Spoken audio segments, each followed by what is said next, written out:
दोस्तों निकिता जो कि 25 साल की लड़की है और बेंगलोर शहर के अंदर नौकरी करने के लिए जाती है। निकिता एक फ्लैट की तलाश में होती है, उसे एक फ्लैट भी मिल जाता है। काफी अच्छी इसकी नौकरी चलती है और 2-3 महीने बाद अचानक से फ्लैट का मालिक बोलता है कि तुम्हें फ्लैट खाली करना पड़ेगा। निकिता बोलती है कि ऐसा क्या हुआ। तब फ्लैट का मालिक बोलता है कुछ अर्जेंट है, मुझे इस फ्लैट की अभी जरूरत है, तुम कोई और फ्लैट देख लो। निकिता जिस लोकेशन पर रह रही थी वहां से उसका ऑफिस ज्यादा दूर नहीं था, लेकिन उसने एक ऐसा फ्लैट ढूंढ लिया था जिसने निकिता की जिंदगी को पूरी तरीके से बदल करके रख दिया था। तो क्या है आगे की कहानी, ये जानने से पहले जल्दी से वो हॉरर स्टोरी को सब्सक्राइब कर लीजिए ताकि हर रोज 8 बजे आपको एक नई कहानी मिल जाए। हमारी हर कहानी के अंदर आपको काफी सारा डर मिलेगा, लेकिन इसके साथ हम आपको सतर्क भी करते हैं। तो देर ना करते हुए चलिए करते हैं कहानी को शुरू।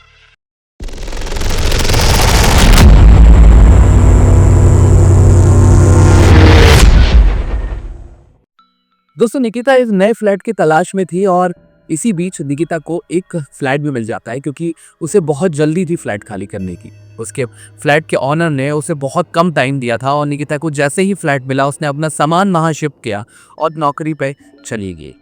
जब निकिता अपना पहला दिन उस फ्लैट के अंदर बिताती है तो निकिता के पास एक कॉल आता है और निकिता से उसकी फ्रेंड बात करती रहती है।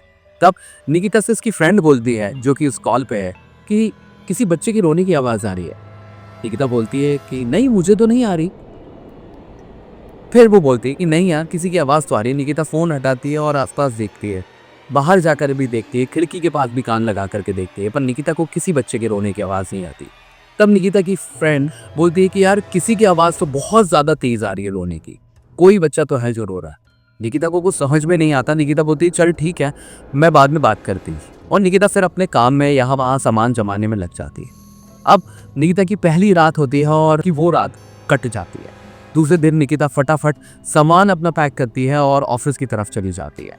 अब शाम को जब निकिता वापस आती है, निकिता अपने पेरेंट्स से बात कर रही होती है, तब उसके पेरेंट भी यही बोलते हैं, किसी बच्चे की बहुत ज्यादा तेज रोने की आवाज आ रही है, कोई तो है जो बहुत तेज रो रहा है। निकिता बोलती है नहीं, यहाँ तो आसपास कोई भी नहीं है ऐसा। तब उसके पेरेंट बोलते हैं कि कोई तो है। अब निकिता को ये चीज़ बहुत कॉमन लगती थी कि मेरी फ्रेंड भी यही बोल रही थी, पेरेंट्स भी यही बोल रहे थे। हो सकता था कि मेरी फ्रेंड शायद मजाक कर रही हो, लेकिन मम्मी पापा मजाक नहीं करेगा, सेम चीज़ कोई क्यों बोलेगा। ये थी निकिता की दूसरी रात। अब रात को निकिता जब सो रही थी तो निकिता को महसूस हुआ कि उसके गले पे किसी चीज़ से दबाव पड़ रहा हो। निकिता तुरंत उठती है और पानी पीने चली जाती है।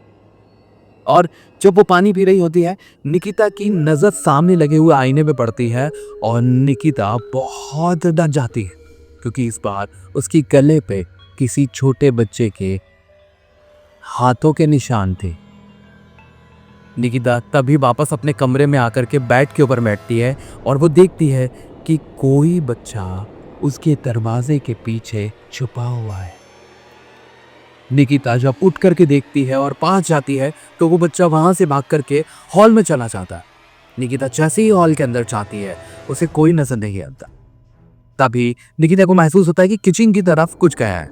निकिता किचन की तरफ जाती है और जाकर के देखती है वहां भी कोई नहीं होता। तभी निकिता पीछे मुड़ करके देखती है तो निकिता को एक बच्चा नजर आता है जिसका आधा चेहरा सड़ गया है, जिसकी आंखें लाल लाल हैं, जिसके हाथ के नाखून बहुत डरावने हैं। ये देखकर निकिता बहुत तेज चिल्लाती है और उसकी आंखें खुलती है तो वो पाती है वो उसी बिस्तर के ऊपर है। बाहर रोशनी हो चुकी है, सूरज उग आया है, यानी कि हो चुका था सवेरा। निकिता को ये सपना इतना रियल लगा था मानो ये निकिता के साथ सब कुछ रियल में हो रहा। पर निकिता बहुत घबराई हुई थी। फटाफट वो रेडी होती है, अपना कुछ सामान रखती है और ऑफिस के लिए निकल जाती है। अब निकिता जब शाम को ऑफिस से वापस लौट रही थी तभी वो पहली बार अपनी बिल्डिंग की एक लेडी से बात करती है, कैसे हैं आप? वो बोलती है मैं बढ़िया हूँ, आप कैसे हैं? ऐसे ही उन दोनों की आपस में बात चलती है। तब निकिता बोलती है कि मैं ऊपर वाली फ्लैट में आई हूँ रहने के लिए। तब वो लेडी बोलती है तुम्हें वो फ्लैट किसने दिया? निकिता बोलती है कि मुझे फ्लैट की बहुत ज़रूरत थी। अब वो लेडी बताती है कि जिस फ्लैट में तुम रह रहे हो ना, वो फ्लैट काफ़ी टाइम से बंद था। कहते हैं कि वहाँ एक तांत्रिक औरत रहती थी। और ये सुनने के बाद निकिता पूरी तरीके से चौंक जाती है। तब वो लेडी बोलती क्यों, कुछ हुआ तुम्हारे साथ?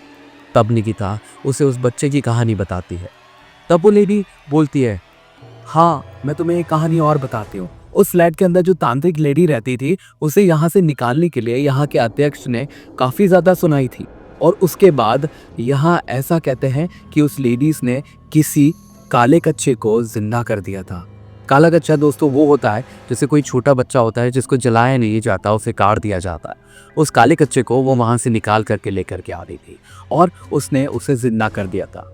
और उसके कुछ ही दिन बाद सोसाइटी के अध्यक्ष की मौत हो गई थी। पोस्टमार्टम में पता चला था कि किसी छोटे बच्चे ने उसे नोच नोच करके मार डाला था।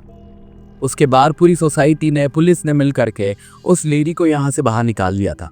लेकिन ऐसा कहा जाता है कि कुछ लोगों को अभी भी उस फ्लैट में बच्चे के रोने की आवाज़ आती है। काला कच्चा बच्चा अभी भी वहीं पर है। निकिता अब यहाँ बहुत ज़्यादा डरी तो होती है, लेकिन फिर भी वो अपने उस फ्लैट में वापस जाने की हिम्मत करती है। निकिता नाइट पे काले कच्चे के बारे में निकाल करके पढ़ रही होती है और तभी निकिता को ऊपर से खड़पड़ खड़पड़ की आवाज़ आती है। निकिता ऊपर मुड़ करके देखती है। निकिता को एक बार फिर वही बच्चा नजर आता है जिसका आधा हिस्सा सड़ा हुआ है, आंखें एकदम लाल लाल, पंखे के ऊपर बैठा हुआ। निकिता देख करके इतनी तेज चिल्लाती है और तुरंत अपने मेन डोर की तरफ भागती है। उस मेन डोर को खोल करके वो बाहर निकल जाती है। इस वक्त रात के 1 बज रहे थे।